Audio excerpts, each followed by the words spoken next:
اگر میں آپ سے سوال کروں کہ دنیا کا سب سے طاقتور اور امیر شخص کون ہے یا دنیا کی سب سے امیر اور طاقتور کمپنی کون ہے تو یقیناً آپ میں سے 90% کا جواب ہوگا ایلون مسک، جیف بیزوس یا مارک زکربرگ یا انہی کی ٹیک کمپنیز، کیونکہ آفٹر آل ہمیں آج یہی سب کچھ دکھایا اور بتایا گیا ہے۔ پر دوستو، حقیقت یہ ہے کہ یہ دنیا جیسی دکھائی دیتی ہے حقیقت میں ویسی تو بالکل نہیں ہے۔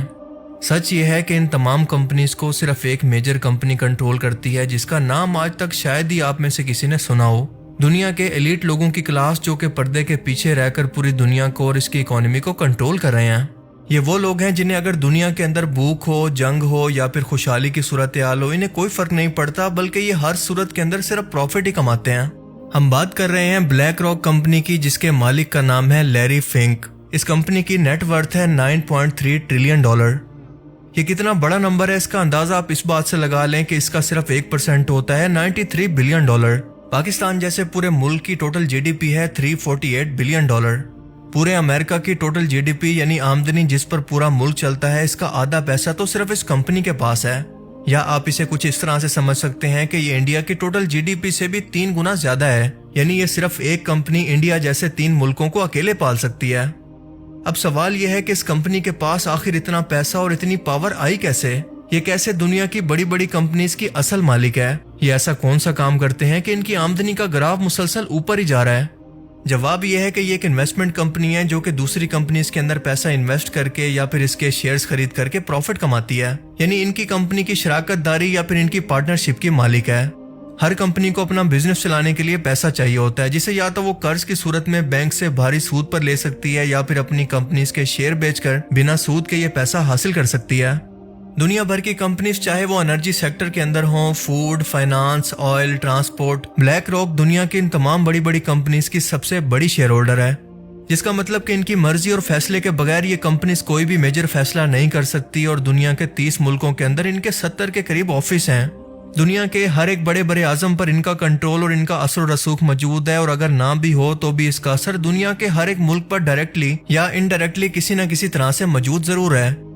یہ کمپنی دنیا کے ترقی یافتہ ملکوں کو قرض تک دیتی ہے۔ مثال کے طور پر اگر کسی ملک کے اندر ایک سرکاری ملازم کا پینشن اس کی تنخواہ سے کٹتا ہے تو گورنمنٹ بجائے اس کے کہ اس پیسے کو اپنے پاس اکٹھا کر کے یا پھر ایک جگہ پر رکھ کر، بجائے اس کے کہ اس کا کوئی فائدہ نہ اٹھائے، اس کی بجائے یہ پیسہ وہ بلیک راک کو پروفٹ پر دے دیتی ہے، اور بلیک راک اس سے مزید کمپنیز کے اندر انویسٹ کر کے اپنی دولت کو مزید بڑھاتا ہے، اور اس پروفٹ کی کچھ پرسنٹیج کو گورنمنٹ کو بھی دیتا رہتا ہے، جس سے کمپنی بھی خوش اور گورنمنٹ بھی خوش۔ اس جیسی نہ جانے کتنی سکیمز اور فنڈز کو بلیک راک اکیلے مینج کرتا ہے، اور کچھ مشہور کمپنیز کی بات کریں تو فورڈ کے اندر 7.2%، فیس بک یا میٹا میں 6.5%، ایپل میں 6.5%، جے پی مورگن 6.5%، ویریزون میں 7.5%، اور گوگل جیسی پیرنٹ کمپنی کے اندر یہ 12% سے بھی زیادہ کے شیئر ہولڈر ہیں۔ آپ کو یہ بتاتا چلوں کہ گوگل کے دونوں مالک بھی گوگل کے اندر صرف 12% کے شیئر ہولڈر ہیں۔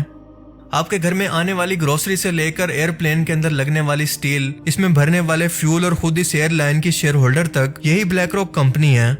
ہوٹل، مال، فیشن برانڈز، فوڈ، گیمنگ، گرز، ایسی کوئی کیٹیگری کا مشہور برانڈ نہیں جس کی یہ کمپنی حصے دار نہ ہو۔ آپ ابھی گوگل پر کوئی بھی بڑی کمپنی سرچ کر کے دیکھیں، اس کی شیئر ہولڈنگ کے اندر ایک کمپنی بلیک راک ضرور ہوگی۔ یعنی آپ کچھ بھی دنیا میں کسی بھی بڑے مشہور برانڈ یا پھر کسی بڑی کمپنی سے خرید لیں، اس کا پیسہ سیدھا سیدھا بلیک راک کو ہی جائے گا۔ یہی نہیں بلکہ ٹیک کمپنیز کے ذریعے یہ آپ کا تمام پرسنل ڈیٹا اور اس کا ریکارڈ بھی اپنے پاس محفوظ رکھے ہوئے ہیں، جسے وہ مارکیٹنگ پرپس کے لیے استعمال کرنے کی وجہ بھی دیتے ہیں، لیکن ہم سبھی لوگ جانتے ہیں کہ ان کا یہ مقصد بالکل نہیں ہے، بلکہ آنے والے وقت کے اندر یہ ڈیٹا ایک انسان کی پہچان اور اس کی شناخت ہوگی۔ یہ سیدھا سیدھا مستقبل کی 3rd جنریشن وار کی تیاری ہے۔ اب سب سے ایک اہم سوال کہ آج تک آپ نے دنیا کی اس مشہور کمپنی کا نام تک کیوں نہیں سنا؟ اس کا جواب ہے کہ یہ صرف آپ کو وہی کچھ دکھانا چاہتے ہیں جو یہ لوگ ضروری سمجھتے ہیں، اور آپ کو قید کے اندر رکھ کر یہ احساس نہیں دلوانا چاہتے کہ آپ قیدی ہیں، بلکہ ایک نہ دکھنے والا توق ان لوگوں نے انسانوں کے گلے کے اندر ڈالا ہوا ہے، اور یہ انفارمیشن آپ تک پہنچانا میڈیا کا کام تھا۔ لیکن کیا آپ جانتے ہیں کہ ورلڈ کا 90% میڈیا خود ہی یہ کمپنی اون کرتی ہے، کیونکہ فوکس کے اندر 18%، سی بی ایس میں 16%، کوم کاسٹ میں 13% کی یہ مالک ہے۔ یہ کمپنی آہستہ آہستہ پوری دنیا پر حاوی ہوتی جا رہی ہے، اور وہ وقت دور نہیں ہے کہ پوری دنیا اسی ایک کمپنی کے انڈر اور اس کے اثر میں ہوگی، اور اس کی مرضی کے بغیر دنیا کا کوئی بھی فیصلہ نہیں ہو پائے گا۔ اگر آپ کو میری باتوں پر یقین نہ آئے تو خود سے ایک بار اس بارے میں ضرور ریسرچ کیجیے گا۔ مثال کے طور پر ریسنٹلی اسرائیل اور فلسطین کے مدعے کو دیکھ لیں۔ کیا امریکہ بلا وجہ آج اسرائیل کی سپورٹ کر رہا ہے؟